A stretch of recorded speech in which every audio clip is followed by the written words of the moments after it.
Welcome team. Dalam video ni saya nak share awareness, kesedaran tentang kontroversi yang besar. To whom Malaysia have to support?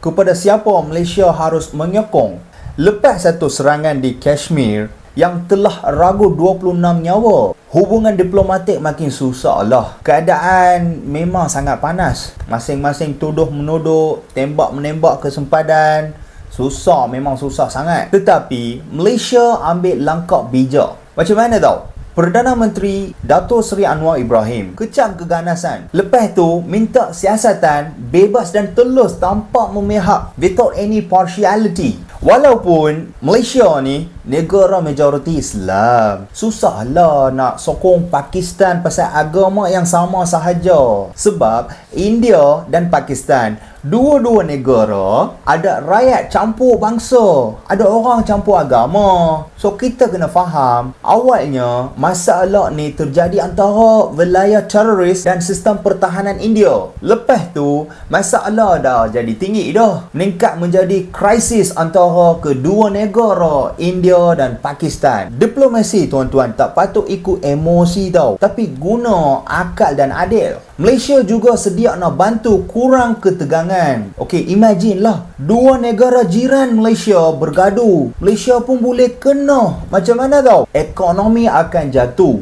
Dan siapa mangsa? Nyawa rakyat.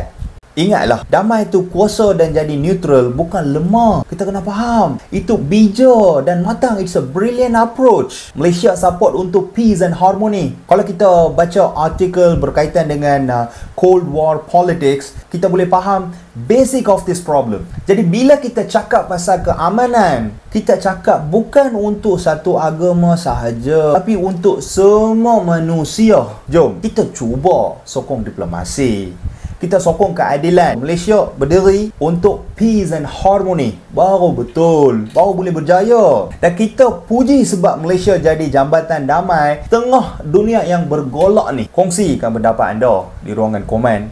Terima kasih.